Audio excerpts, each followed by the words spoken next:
اور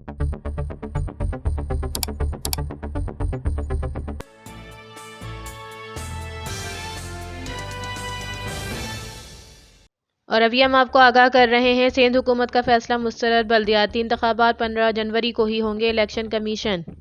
تفصیلات کے مطابق سندھ میں بلدیاتی انتخابات کے دوسرے مرحلے کے انعقاد کے حوالے سے چیف الیکشن کمشنر سکندر سلطان راجہ کی زیر صدارت الیکشن کمیشن آف پاکستان میں اہم اجلاس ہوا۔ چیف الیکشن کمشنر سکندر سلطان راجہ کی زیر صدارت اجلاس میں سندھ کی درخواست اور نوٹیفیکیشنز پر غور کیا گیا۔ الیکشن کمیشن نے قرار دیا کہ کراچی ڈویژن، حیدرآباد اور دیگر اضلاع میں انتخابات شیڈول کے مطابق یعنی 15 جنوری کو ہی ہوں گے۔ الیکشن کمیشن نے سندھ حکومت کا فیصلہ مسترد کرتے ہوئے بلدیاتی انتخابات کے لیے فوج اور رینجرز کی تعیناتی کے لیے وزارت داخلہ کو دوبارہ خط لکھنے کا فیصلہ بھی کیا ہے۔ ذرائع کا کہنا ہے کہ الیکشن کمیشن کے غیر معمولی اجلاس میں سندھ حکومت کے اقدام پر برہمی کا اظہار کیا گیا۔ اجلاس میں کہا گیا کہ وفاقی حکومت ہو یا صوبائی حکومتیں کوئی بھی بلدیاتی انتخابات نہیں کرانا چاہتی ہیں۔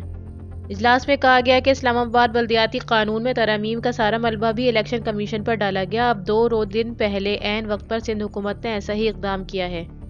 ذرائع کا کہنا ہے کہ الیکشن کمیشن نے اجلاس میں سندھ حکومت کے نوٹیفیکیشن پر سخت کارروائی پر بھی غور کیا ہے۔ اجلاس میں الیکشن ونگ نے بریفنگ دی کہ سندھ میں بلدیاتی انتخابات کے تمام انتظامات مکمل تھے۔ کراچی اور حیدرآباد میں آج سے انتخابی سامان کی ترسیل شروع کی جانی تھی۔